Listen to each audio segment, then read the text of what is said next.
ta gëzoj me djathën. Përurimi I kopshtit Lule Bor në Ysberisht ishte ndër aktivitetet kryesore që Bashkia Tiranë kishte programuar për datën 10 shkurt. Aktiviteti u hodh si video live në faqen personale të kryebashkiakut Veliaj në orën 13:30, por realisht Velia ishte në zyrë në ato momente. Pa shkuar ora 14, ai u pa të dilte nga zyrat I shoqëruar nga oficer të byros kombëtare të hetimit. Më vonë, u konfirmua se ai u arrestua me urdhër të prokurorisë së posaçme, e cila dyshon se Veliaj së bashku me bashkëshorten Ajola Xoxa mund të jenë të përfshirë në një skem korruptive të cilën mendohet të ketë përfshirë edhe të paktën 5 sipërmarrës që përfitonin tender dhe leje ndërtimi. Nga qelia, Veliaj nuk heshti, përkundrazi, orkestroi një fushat mediatike me qëllim vënien në trysni të drejtësisë. Derisa Veliaj u përball në apel më 13 mars, në faqen e tij u botuan 30 postime, ku kryesisht adresoheshin fyerje për prokurorin dhe gjyqtarin e çështjes. Secili postim u përfshi pa filtra dhe analizë në edicionet qendrore të lajmeve, por pasi apeli la në fuqi masën e arrestit me burg, çdo gjë ka lënë heshtje. Befas faqja e kryebashkiakut në Facebook nuk flet më për çështjen e tij. Çfarë po ndodh sot praktikisht me kryetarin e bashkisë Erion Veliaj? Pse nuk po flet më? Pas pothuajse 3 muajsh në paraburgim. Unë mendoj që kjo tregon pak a shumë se sa liri ka një titullar, qoftë më I lartë në Shqipëri, përpara pushtetit, I cili është, mendoj unë, për te institucional, madje mendoj edhe për te kryeministrit, dhe nuk është e kollajt që një pushtetar publik të sillet si pushtetar publik. Pra, të mbrojë vetë në vetë, të sillet në mënyrë institucionale, të jetë llogaridhënës përpara ligjit, të presim fund fare si shkon procesi dhe gjitha, ne shikojmë kudo një lloj anormaliteti. Pra ka shumë gjëra që ndodhin që ne nuk I dimë, që ne nuk I shohim dhe shohim vetëm simptomat e jashtme që na shfaqet.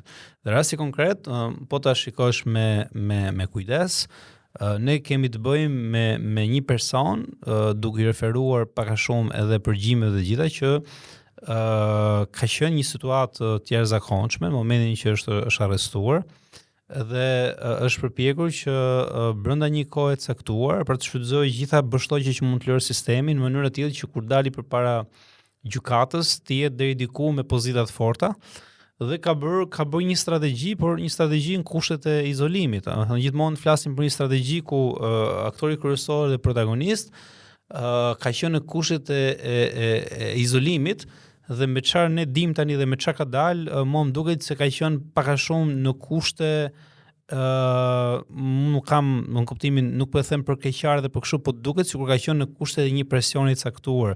Pra, duket që qenia e tij në burg, si më thon, ka qenë në vëmendjen e një pushteti tjetër, I cili ka dashur ta mbajë gjithmonë më shumë në pushtet dhe në presion.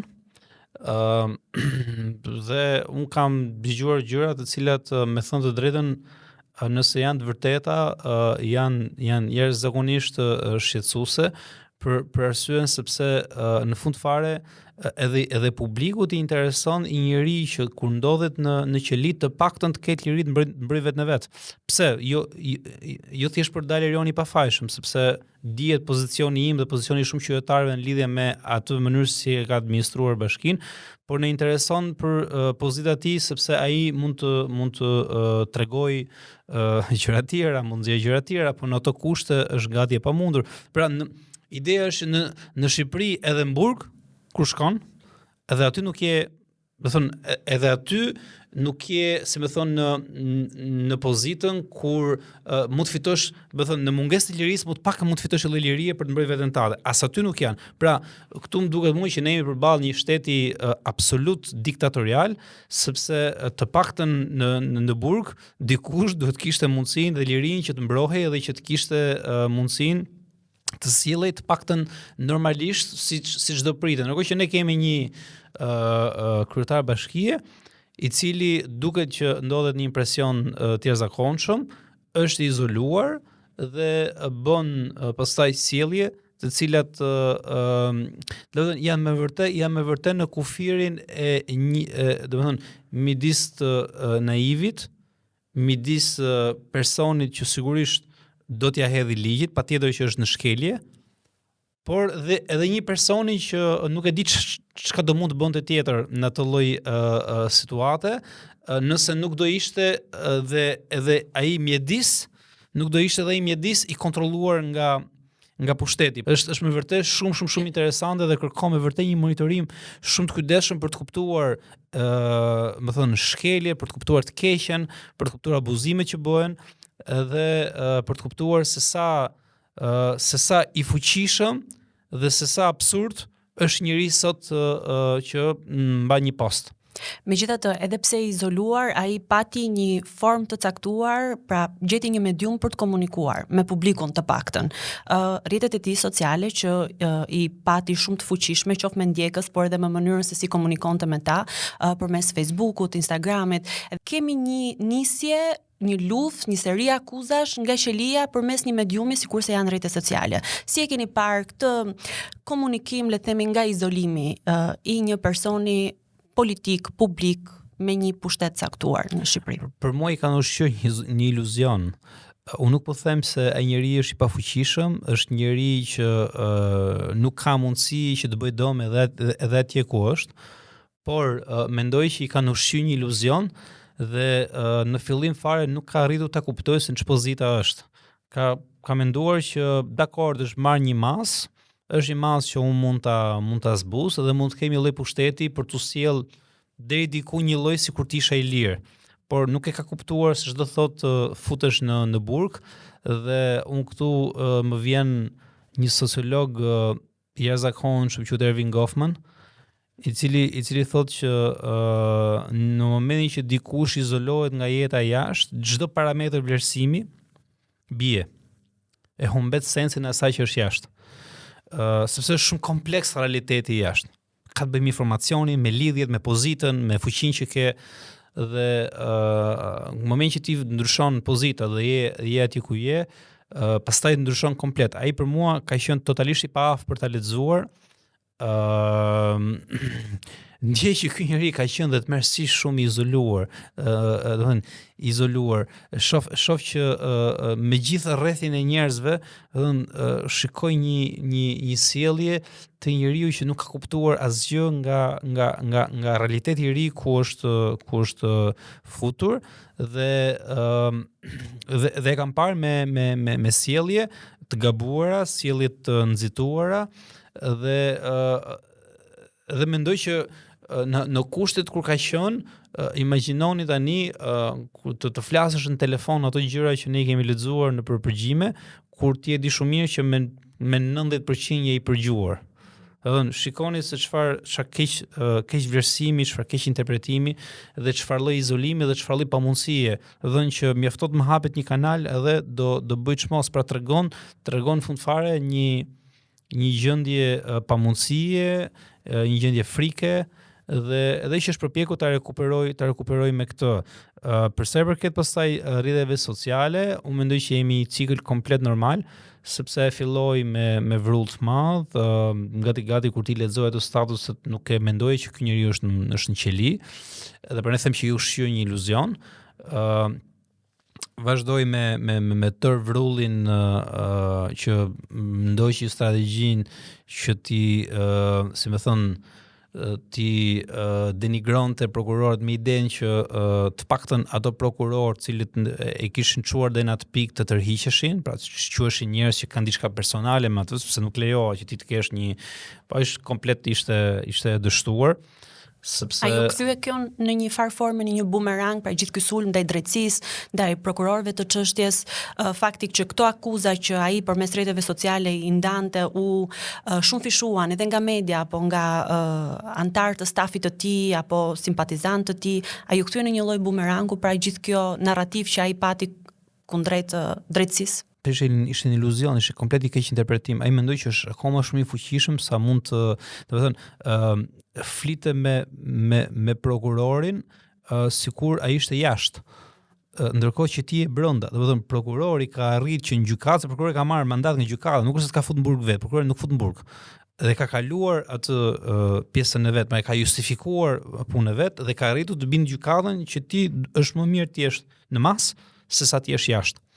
Dhe që në atë moment prokurori është në avantazh në kuptimin e punës vet edhe detyrës që ka.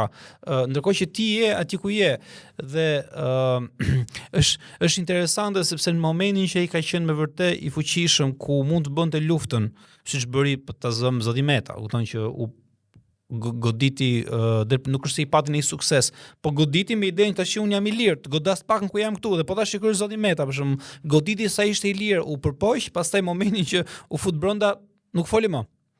Ai e absorboi me sa duket më mirë, por po flasim për një më thënë individ i cili për mua arrin një pikë, ndoshta këtu jemi çik interpretim pak abuziv, por arrin një pikë kur ti e ndërton tërë komunikimin mbi fiksionin, ai lloj fiksioni në moment caktuar të bie ty. Dhe më duket që është rasti tipik i njeriu që nuk ka arritur të kuptojë që të komunikosh për zvërteti me publikun nuk është thjesht çështje etike, ligjore kodiun, por është një lloj komunikimi që t'jep një nivel apo një dimension vërtetësie edhe ty. Dhe unë mendoj që ky individ e ka humbur komplet sensin e asaj që ka bërë, plus e mos të harrojmë që në realitet ku dëgjojmë burg për ditë, normalisht gjithsecili e pretendon veten të pafajshëm, se thot tash kur gjithë vjedhin thot pse unë, kupton? Gjithë janë duke grabit, kush mundet.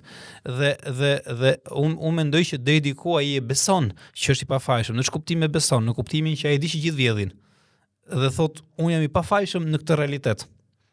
Me ligjin ai s'është fare i pafajshëm, por në realitet ai thotë unë jam i pafajshëm. Pse?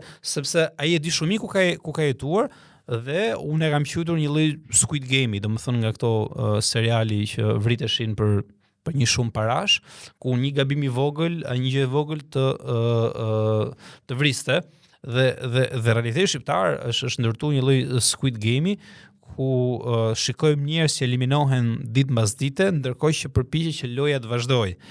Ndërkohë loja vazhdon, por loja në këtë rast janë e mira publike, është interesi publik dhe ne jemi tërkohën e kemi fut interesin publik në një lloj loje eliminimesh ku çdo ditë bie nga një figurë dhe që shoqëria përpiqet të bëj normale, nuk është e kollajt me thënë drejtën, sepse je di shumë mirë që një shoqëri tjetër kjo gjë nuk do kishte vajt kaq shumë gjatë, minimalisht do kërkojë një ndryshim. Pra ne jemi tërkohës në një dhunjë, i përdhun, ku na duhet mbajmë në këmbë dhe të cilemi si normal në një sistem që ka fut 40 vjet në burg.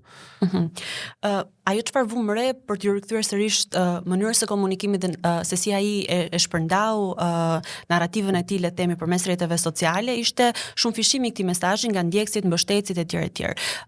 Në gjykimin tuaj, a ishte kjo një formë, një mënyrë për të qëndruar ende aktiv në skenën politike, duke ditur fundin?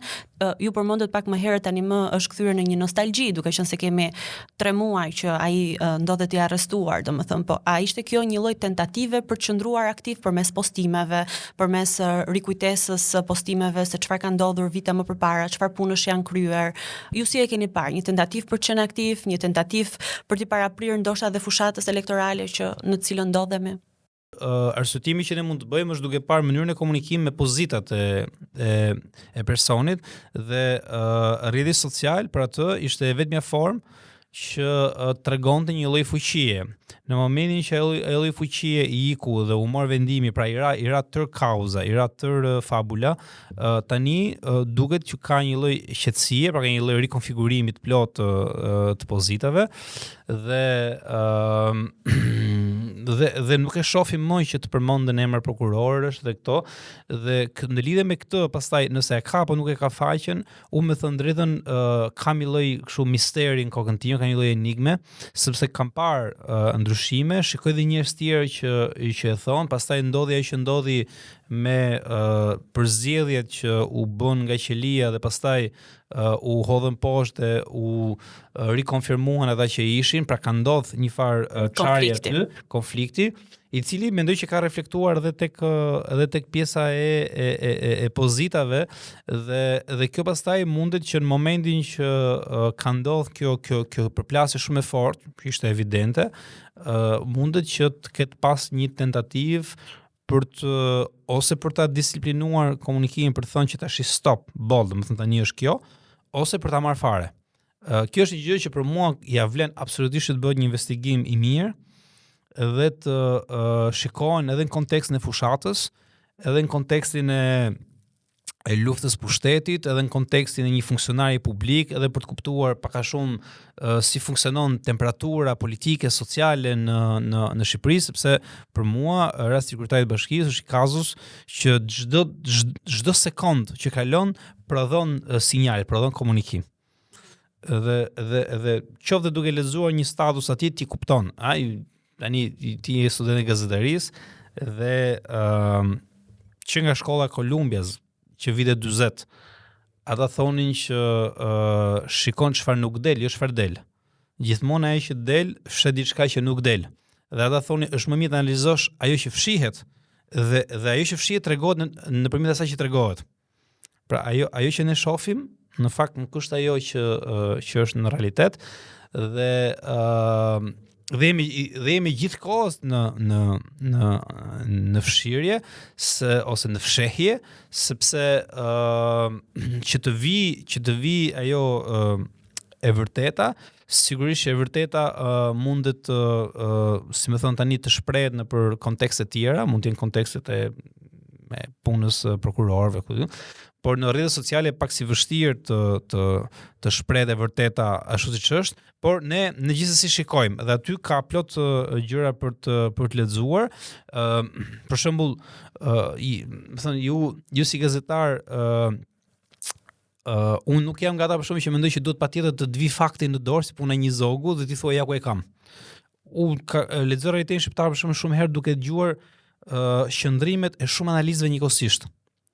Edhe dëgjoj çka ka thënë për të kuptuar pak a shumë se ku po lëviz opinioni publik dhe duke parë lëvizjet e opinionit, unë kuptoj që këta njerëz që kanë një informacion caktuar dhe i lidhet caktuar, kanë marrë sinjale që kjo gjë po lëviz në këtë drejtim dhe ata fillojnë dhe bëjnë spinning, bëjnë një lloj rrotëllimi të mesazhit për ta çuar tek publiku atje. Do thonë është shumë me interes për ta ndjekur dhe gazetari dhe gazetaria sigurisht i duhet të administrojë faktin, por nga ana tjetër ka edhe këtu një material për të lexuar, për të thithur, për të shkoduar, edhe për ta përkthyer pastaj në sinjale të cilat mund thellohen ose mund të krijojnë një opinion të për shembull lexoj ke lapsi për një artikull interesant që thoshte çfarë ka thënë kryeministri për mandatin. Një kishte thënë 108, pastaj 80 pastaj 78, pastaj 71, pastaj 71. Çfarë lexon ti ke aty? Aty lexon që ka një përpjekje për ta stabilizuar pak a shumë elektoratin, që mos ketë një luhatje të madhe midis rezultatit dhe asaj që pritet dhe fillon gjuha, do të thonë ligjërimi stabilizon këtë gjë. Unë atë profil e ndjek, është i vetmi profil nga të gjithë politikanët që ndjek në Shqipëri është profili i Kryetarit të Bashkisë. Dhe di pse e kam ndjek, sepse nga që ky njeriu është tërkohës në gënjeshtër dhe ka personalizuar komunikimin dhe përpiqet që të ndërtojë, si më thon, ka lidhur punët e qytetit me ritmin e postimeve të rrjetit social, madje e ka lidhur punët e qytetit me biologjinë e vet, sepse ku është ai, zakonisht nuk ka asnjë gjë që ka lidhje me interesin publik. Dhe ne kemi kaluar një çarje totale midis personit fizik, personit institucional dhe personit fiktiv ose fiksional të rrjeteve sociale dhe kemi jetuar tërkohën në një kështu disbalans të plot, madje ai edhe kur hyri në burg, hyri si hero sepse ato ishte live, i moment ishte një kopësht. Pra ka hyrë në krye detyrës, pra ka hyrë në Dhe në fakt është mjaft i njohur për këtë situatën e materialeve le të themi të gatshme që ju shpërndante dhe mediave, ose siç njihet rëndom në hapësirën e mediave, kasetat, që praktikisht mediat ishin thjesht një zgjatim i prodhimit ose i një realiteti të prodhuar nga institucionet politike në këtë rast të kryebashkiakut. Parë në këtë këndvështrim, si kanë performuar në thonjza mediat, si e kanë transmetuar informacionin ose vetë lajmin, arrestimin e kryebashkiakut? Çfarë ke vënë re përgjithsisht këto komunikime që ai ka kryer nga burgu? Si janë komunikuar përmes medias? Sa kanë pasur ato, janë kthyer në një lloj altoparlanti edhe shumë fishimi në mediume të tjera, apo kanë mbajtur këtë shëndrimin përmes fakteve, analizave, në gjykimin tuaj, çfarë roli ka pasur media në këtë drejtim? mund edhe t'i ndajmë, qofshin ato tradicionale ose online, duke qenë se kanë dinamika të ndryshme se si funksionojnë, edhe pse ndonjëherë i mbi vendosen njëra tjetrës. Që të jemi sinqert, nuk kam bërë një monitorim kok për kok lajmi, media për media, edhe kam një perceptim nga ajo që shoh, nga ajo që lexoj. Por media që kanë punuar gjithkohës të lidhur me të, sigurisht kanë mbajtur një njëjtin ritëm, me persistencë, me fuqishëm, që për të përçuar mesazhin e tij kryesisht të paprekur. Siç ne jemi mësuar që shumë portale funksionojnë për të kaluar mesazhe propagandistike, tekste të gatshme të paprekura fare. Sepse ideja është që ato që unë nuk ta them do të del për drejt, e ka lënë përmjet dikujt tjetër që të bëhet më e besueshme. Po në fakt është gjithmonë personi dhe institucioni nga pas. Siç ka pasur media tjera që kanë zgjedhur mos të raportojnë ose but ose fare, sigurisht nuk flas për arrestimin, po flas përgjithsisht për tër procesin, siç ka pastaj media të opozitës që ata e kanë përdorur pastaj politikisht normal, kushdo që të ishte që do thon këtu po goditet pushteti i Ramës, tjera, mendojnë me kontradikta thella, se nga njëra anë thoshte që Rama është i paprekur, pastaj thonin që shiko se kjo është goditje e Ramës, po thon shoh sa skizma kështu çuditshme. Dhe këtu pastaj ka pak media, të cilat janë munduar të bëjnë një raportim të pavarur, neutral, edhe serioz në lidhje me këtë, ku sigurisht një prej medjave të cilat ju thonë që unë e kam shpreh simpatinë dhe arsye pse jam këtu, është Citizen, që e kanë ndjek ndër vite me shumë mendoj unë kërshëri tamam gazetareske, edhe mendoj që tani është pikërisht momenti për të mbledhur pak a shumë çfarë ka ndodhur me ngjarjet, duke u nisur edhe nga një monitorim i aktorëve të tjerë dhe për të filluar për të prodhuar analiza, opinione, sigurisht edhe investigime dhe raportime që reflektojnë për mendimin tim 3-4 gjëra kryesore. E para, do thon ç'a ndodh brenda partisë në pushtet, ç'a ndodh në institucione bashkisë, ç'a ndodh në raportin mes pushtetit dhe drejtësisë, dhe çfarë ndodh sidomos tek ai rend ekzistues i komunikimit dhe i administrimit, por mbi gjitha çfarë ndodh me parat e publikut. Kjo për mua tani janë me shumë interes për t'i parë, dhe nga këtu ju do kuptoni se si po lëvizin gjëra dhe si po lëviz politika. Dhe unë nuk jam me këtë siç bëjnë shumica medjave, se më që po flasim për modelet që nisen nga thënjet, nga fjalët, nga retorika e politikanëve për të zbërthyer realitetin. Jo, ti duhet nisesh nga faktet periferike që pastaj të fillosh të bësh lidhjen me retorikën dhe me gjitha. Po jo të marrësh çka ka thënë ky dhe çka ka thënë ai dhe pastaj të japësh kuptim realitetit. Për mua kjo është komplet abuziv dhe nuk sjell asgjë. Shpesh ne informohemi prej individëve politik. Pra nëse unë dua të marr një informacion se çfarë po ndodh me Bashkinë Tiranë, se çfarë po ndodh në qytetin ku unë jetoj, unë do drejtohem automatikisht tek faqja në Facebook, në Instagram, kudo, e kryebashkiakut Erion Veliaj. Ashtu si kundër e njëjta gjë ndodh me faqen e Edi Ramës apo ministrave të tjera të caktuara që aty shpërndajnë materialet e tyre. A ka pasur një tentativ, një formë, një mënyrë për ta shkëputur bashkinë si institucion nga drejtuesi politik në këto kushte që është në paraburgim?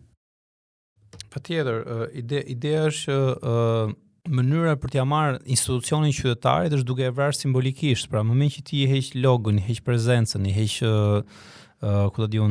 dokumentet e komunikimit, i heq konferencat për shtyp, i heq ekspertët, i heq zyrat, i heq gjithçka.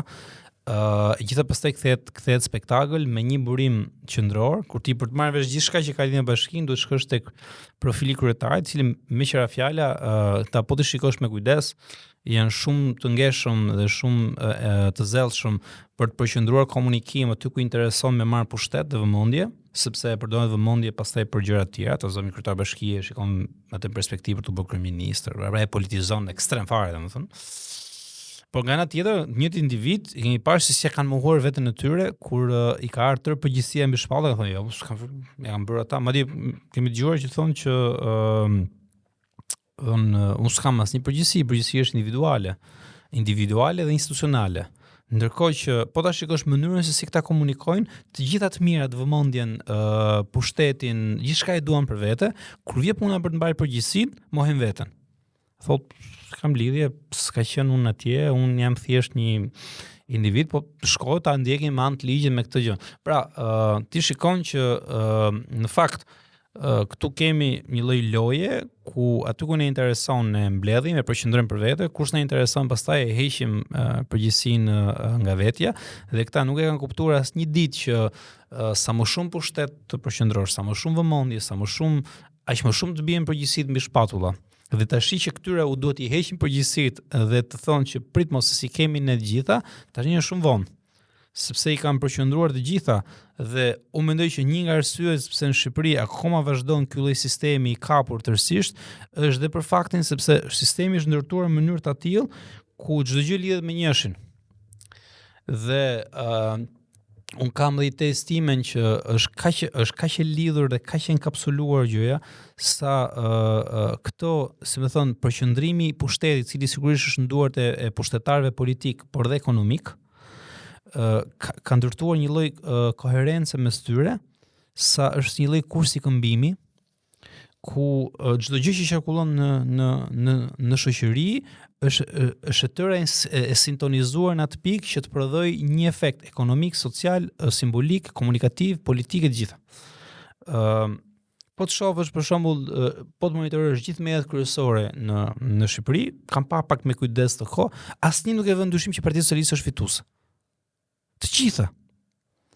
Dhe ti kupton që këtu ka një marrëveshje, dhe kur them nuk flas edicionet e lajme, flas gjithë debatet, diskutimet, analistat, të gjithë në mendje. Dhe nuk janë 1-2, po mund të jenë 10-15 media, që janë media më të fuqishme që kanë më shumë kapital dhe të gjitha. Të gjitha janë mbyllur, janë bërë opake fare, nuk duan të dëgjojnë fare. Të gjitha diskutojnë këtë gjë. Pastaj i futen dhe sondazhet në mes, njëri thotë se 50%, tjetri 100%, ku ta di unë me këto, dhe aty ti e kupton që ne në fakt kemi një përqendrim tek personi, por unë mendoj gjithsesi që përqendrimi tek personi nuk mund të kuptohet pa kuptuar kapjen institucionale dhe kapjen tërësore të sistemit. Nuk mund të kuptohet thjesht duke thënë që ky ka çdo gjë atje tash, se nuk është çdo gjë atje. Sigurisht, ai është një stand, është një efekt marrje vëmendje. Si mund të heqësh llogarinë ti ose llogaridhënien ndaj publikut me një konferencë me komunikim me publikun. Prodhoj 100 video në ditë.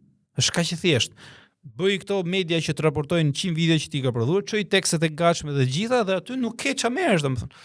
Është si puna e saj që thoshte ky Steve Bannon, strategu i Trump i parë, po akoma ka gjurmët e vet aty, që thoshte strategjia është shumë e thjeshtë. Kjo e thon në mënyrë literale, nuk po sajoj. E keni aty. Thoshte është krijo aluvion, domethënë krijo përmbytjen në hapësinë e komunikimit. Prodho kot, firmos kot, letra, gjëra, fut 7-8-10 ngjarje në ditë, s'ka shans media thotë i absorboj dhe të kuptoj çfarë luhet nga pas. Mbi informimi. Në ato 10 vendime, njëri është që është thelbësori. Por ti që djesh atë, duhet eliminosh të 9 tjerat. Ndërkohë që ti duke raportuar për 9 tjerat dhe ai futet brenda kësaj rrëmuje dhe këtij kaosi. Dhe këta bëjnë absolutisht një gjë. Pra nuk mund të vjedhësh ti dhe nuk mund të bësh asnjë lloj të keqe në momentin që ti e ke vëmendjen që të zhbirilon edhe të analizon punën dhe çdo vendimarrje që merr, po duhet ta mbysësh hapësirën e komunikimit dhe fillosh të merresh me tërë këtë fushatën që bëhet jo bufi, jo kjo, që njerëzit pak a shumë të saturohen, të lodhen, të kenë një farë kështu efekti liminal kognitiv, që ta shikojnë gjën si një spektakël batutash mes atyre individëve kryesor dhe mos kuptojnë që këta që bëjnë batuta dhe gjëra në një firmë të heqin 30 milionë euro, një firmë. Kaq, i mjafton vetëm një firmë të fshi det, mal, liqen, çdo gjëja. Në fakt në këtë moment më vjen ndërmend rasti ish kryetarit bashkisë së Kuksit, Safet Çiçit, i cili pas asaj ngjarjeje që pati edhe fakti që përfundoi në burg, ai e mbylli rrjetin e tij social, Facebook, u bën të gjithë komunikimet e bashkisë dhe praktikisht 4 vite që ai kishte qenë në pushtet dhe kishte komunikuar me zgjedhësit e tij, me bashkinë të cilën përfaqësonte, u zhduk. Pra, bashkia dukej sikur për 4 vite nuk kishte ekzistuar, por ai shkosta komunikimi ishte orientuar aty.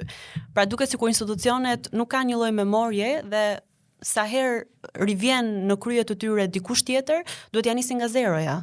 Në aspekt komunikime dhe është ajo që përdon në literaturë quhet oblivion, domethënë përdon harres totale. Sa më shumë ti ta ngarkosh hapësirën e komunikimit, aq më shumë është mundësia që të harrohet, sepse për çfarë duhet të komunikoj? Ore, për çfarë duhet një institucioni të komunikoj ku shkon kryetari, çfarë bën kryetari? Fare s'ka asnjë interes. Interesi për publikun është, madje në këto teoritë e komunikimit institucional thuhet që nuk është publiku që duhet shkojë dhe të klikojë dhe të gjejë ku është informacioni, është institucioni që e shtyn informacionin drejt publikut. S'ka nevojë fare publikut aty, sepse është interesi i institucionit që ta informoj publikun. Se nëse do të bësh një politikë, do të marrësh një vendimar, do të arrish diçka, do bësh një projekt, duhet patjetër të kesh bashkëpuninë e publikut, ndryshe s'bëhet asgjë. Dhe ti ke në Shqipëri këto, po them unë, të paktën 10 vitet e fundit, gati 3 mandate të kryetarit të bashkisë, nuk ke një projekt që të mos jetë i kontestuar.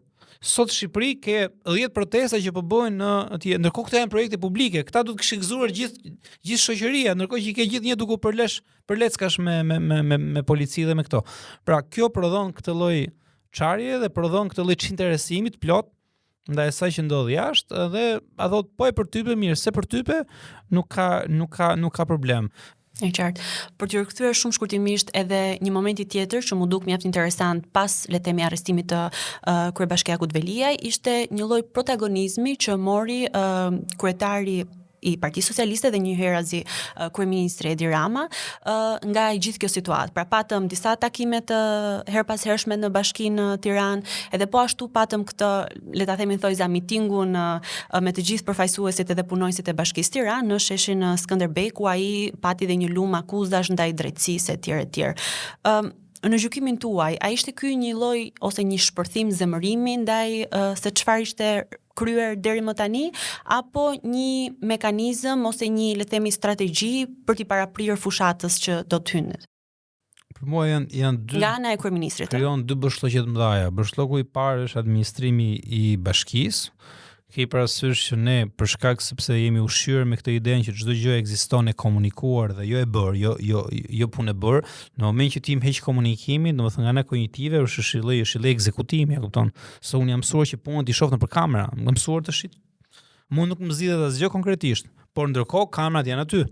Dhe nuk ka gjë më të keqe sepse është si puna e atij filmit Truman Show, ku një moment caktuar, do të thonë, tër kamera, tër regjia, ikën, bie infrastruktura dhe mbyllet ai sinjali dhe ata që kishin vite që e ndjeknin Trumanin që nga lindja, pse në shok total, domethënë mbien sepse thotë ç'a ndodhi mrekujeja, mos ka më jetë më saj. Është kjo lidhje kognitive që ekziston me postimin e përditshëm, kjo është propaganda e rrezikshme. Është ky efekti liminal që krijohet dhe kjo është e para. Pra, ideja është që të mobilizojmë, ta mbajmë publikun një lloj të angazhuar me një formë ekzistence të komunikative me institucionet dhe publikut dhe mos ta lëmë të bie. Tjetër pastaj është pasojë dhe efekti politik, sepse ty normalisht është presupozoj që ishe personi numër 2 i Partisë Socialiste dhe nuk është kollaj që të fuzesh numrin 2 dhe thuash që partia vazhdon një lloj sigurisht dhe u desh që kryeministri tregonte që në fund fare vendimarrësi jam unë, këta nuk janë vetëm zara që ndërrohen dhe ky ka qenë mesazhi kryesor i gjithë asaj gjë dhe ne pam që aty nuk ishte shqetësimi për të interesuar për fatin e kryetarit, më shumë ishte çështja që këtë bashkëllok që është mos e ndjeni sepse erdhi, po them unë, drejtuesi kryesor dhe e mbush ai, ne do vazhdojmë me këtë gjën dhe mendoj që kjo do ndihet, por nuk ndihet tani sepse është fushatë, nuk ka një mendje tek bashkia, po sigurisht që mbas zgjedhjeve do ndihet shumë fort dhe jo thjesht sepse duhet parë pak a shumë si do shkoj vakanca e shërbimit dhe si do shkoj çështja gjyqësore. A pati në gjykimin tuaj një lloj mbivendosje institucionale ose pushtetesh, pra Rama te bashkia nga kryeministria? Totalisht antikushtetuese, totalisht. Okej. Totalisht praktikisht një pushtues, ju fut atje, tash i tha këtu është shefiria mun. Kjo është Shqipëria, kupton? Kjo është pushteti, është lloj barektarizmi, domethënë një pushtet i ushtruar kryesisht midis adhurimit, frikës, terrorit, nështrimit, edhe është gjithmonë në këtë temperaturën e komunikimit, pra është një formë bullizmi, është si puna dikujt që bën një shenjë sikur po të bie, po është një formë për të trembur dhe ti e tërkohën frika kur do mbije. Po ndërkohë është gjithmonë një dorë që rrin kështu. Kështu është edhe puna e publikut në Shqipëri, që gjithkohës është një forcë që e mban tërkohës që do të bie.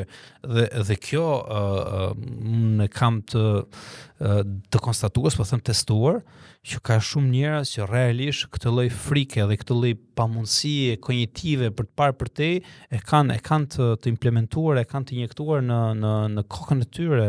Është shumë e rrezikshme kjo lloj quhet psikologjia e dezinformimit, pra nuk është thjesht dezinformim, por është një psikologji e predispozuar për të dezinformuar. Dhe është lloj lidhje që krijohet